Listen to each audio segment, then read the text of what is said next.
Hi, it's David and I've been a doctor for 5 years now, and so this is going to be a video where I'm going to tell my past self a bunch of stuff that I should do better next time. If you're a medical student or if you're yourself a junior doctor, maybe this will be helpful to you. This is just some stuff I learned along the way. The first thing is that every beginner sucks. Whenever you start something new in life, and also in medicine especially, everyone has to do something for the first time. It's okay to not be good at that thing. Try to focus more so on how you can improve, try to focus on absorbing as much as you can and gathering information about the environment that you're in, and then really reflect on what it is that you can do better. Talking to other people who have been there for a long time is often a good way to get that insight into what you need to do. The second thing is that unfortunately some people that you come across in medicine, and I don't mean just patients but other doctors, some people are intrinsically mean. Sometimes you can take it to heart when people say something about your practice.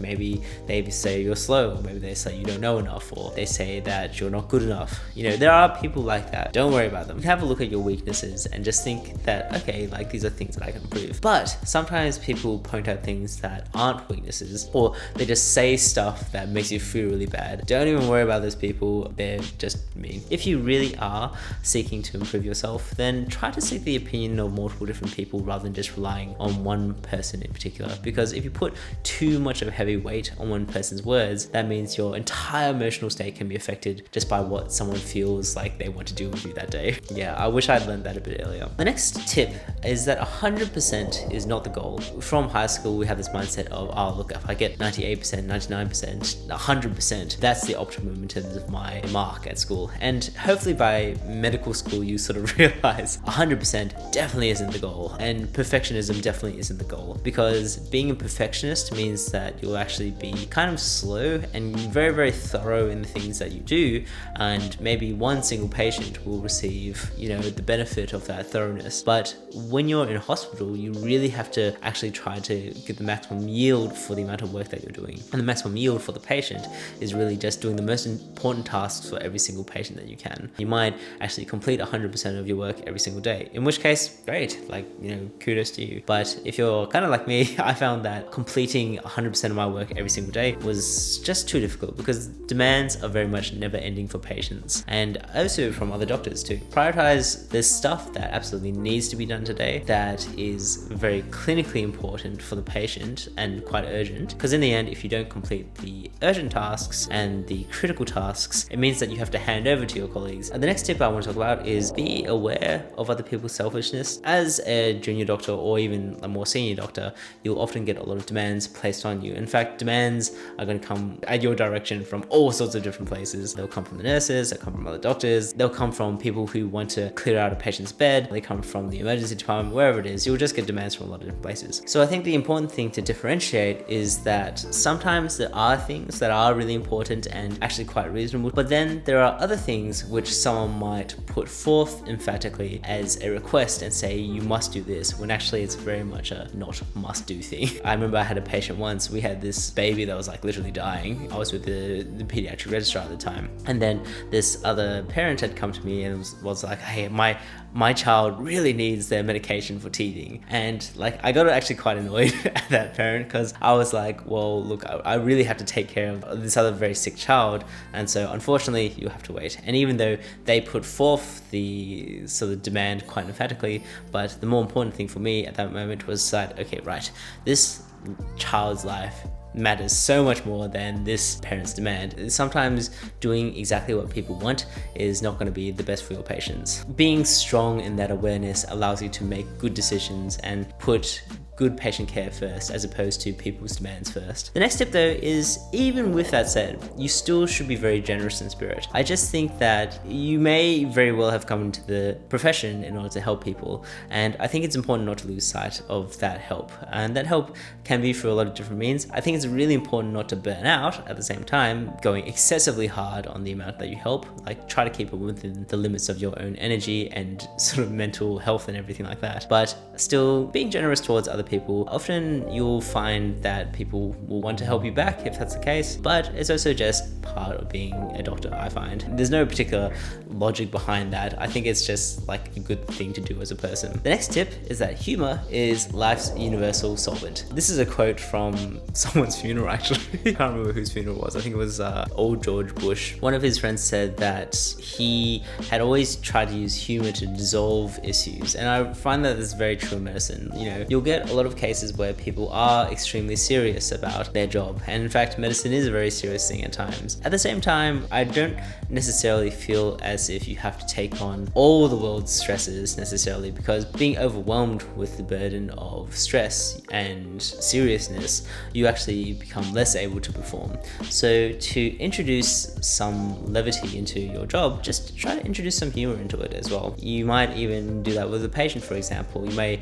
actually find that patients respond to you a lot better if you use humor to explain things. I'm in Australia, so I'm not sure if it is different cross-culturally or even, you know, across other Western nations, for example, where that may not be as appreciated as much, but certainly in Australia, like, I find that patients really respond well when you just try to make a funny joke and try to make them feel comfortable. Just taking things seriously but with a lightheartedness really helps to make people feel comfortable, and when they feel comfortable, they really trust you. And when they trust you as a doctor, that means you can actually get somewhere with them, because they feel like the treatment that they're getting is going to be effective for them, which is something that is therapeutic in itself. Sometimes the corollary of that is that I use humor a bit too much, so I've gotten into trouble for that in the past a little bit, but that's okay. Like, I think that it was well worth it for the times that it worked out well. It's not that you're taking people's conditions not seriously, it means that you're just having a much broader perspective of life in general. The next tip is that the day always ends. Now, no matter how bad your day is, and you will have a lot of bad days, but there will be a time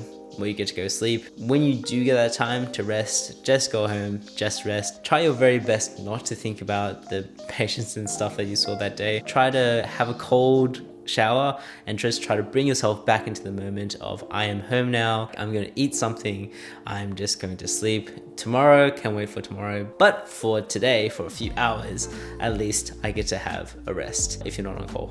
That separation between work and home is vitally important for being a doctor in the long term. Now, this is the paradox of misapplication, which is a very fancy thing that I made up. Basically to say that there are some things that you may be doing now that seem like a negative, but actually may be positive in another environment. An example of that is when I was in hospital, I was often quite slow and quite thorough with my patients. And in fact, I often got the feedback that I took too long to do things. But funnily enough, doing that and just being slow and actually talking to patients, now that I've gotten to general practice, I find that my patients really love me for doing that.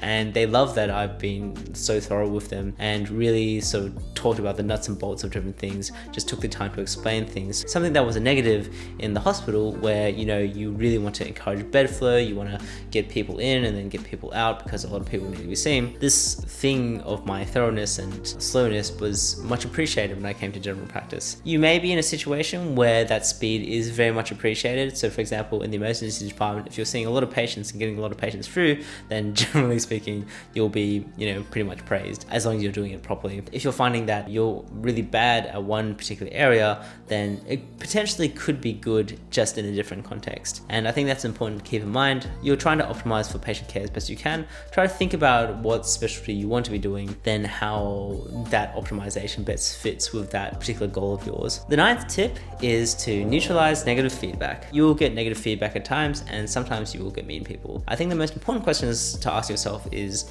one, do I respect this person? Because if you don't respect this person, really you shouldn't be taking their feedback on board because it's not going to be that useful to you, right? The second thing that's really important is that regardless of whether you respect that person or not, without the emotional tug of that particular piece of feedback or information they've given you, is there some element of truth to it that you can use and then improve on? I think that it's very easy to be caught up and be defensive about things that people are telling you. That's natural. Like, you know, people, we all have a sense of ego that we want to protect. And even if you're someone that is Stoic or Buddhist, and you might sort of have conceptions that you don't have ego. But I think when push comes to shove and someone's directly attacking you, or it feels like that, you're really tested from that regard. Just take the piece of information and try to sort of visualize, okay, like if it wasn't this particular person that had said in this particular way, and this was just something that was a statement on a piece of paper, would you take that statement and be like, okay, that's actually something that is kind of true about me? And if you would, then just improve on it from that perspective. I think it's really important to have the humility to be able to do that, and that will make you a much better doctor in the long term, I think. It's important to always pay attention to the environment, how people are reacting, and you really want to get as close as you can to a good sense of reality, because inevitably a good sense of reality will help make you the best doctor, I think. And that doesn't just apply for medicine, I think that just applies for life in general. Getting closer to reality and being able to deal with it really helps you out quite a lot in achieving what you want to achieve. So the next tip is to keep a Zettelkasten, or basically just have some sort of method whereby you record the lessons that you learn on a day-to-day basis. It's fine in medical school because in medical school you have structured learning, even if you're on the wards and that sort of thing and taking sporadic notes, but you still have some sort of way to take notes. But I think that when you become an actual doctor, that sort of nice habit can easily be lost. And it's really important to try to keep that up. Take the things that you learn, put it somewhere, whether that's Rome Research or Notion or Evernote, wherever it is. You'll find that the same cases that you've seen tend to come up at least once, but you might see it once and then you'll see it again like 6 or 7 years later. It's really important to keep those cases in mind and just build up your bank of knowledge over time, and have something that is searchable so that you can go back to your second brain and have a look at that. The last tip I want to say is that work is forgotten and play is remembered. It's easy, I think, to get swept up in this constant drive to work, to feel like every day is a bit of a blur. Just make sure to have fun while you're doing it. Like honestly, when I think back to the times that I spent in my last 5 years as a doctor, there were a lot of serious things, there were a lot of heartbreaking things, seeing people die, holding babies in your hands that are 0 minutes old. There's a lot of stuff that you remember like that. And that's all the sentimental stuff, but really the stuff that I remember the most is the time that I had fun with other people, whether that's nurses, whether that's receptionists, whether that's other doctors, and those are the times which really made my work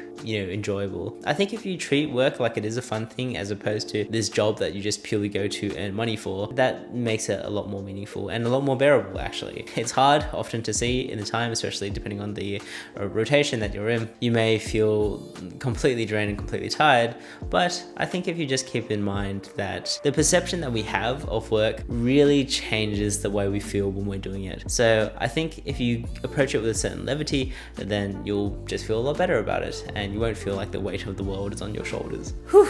Okay, so that's a lot of tips. I'm sure I have more advice for my past self, but I'm sure my past self is also like kind of asleep by now, but you're still here, so that's great. I hope you enjoyed this video. Feel free to subscribe if you want to see me again. Otherwise, I will catch you in the next life or something. See ya.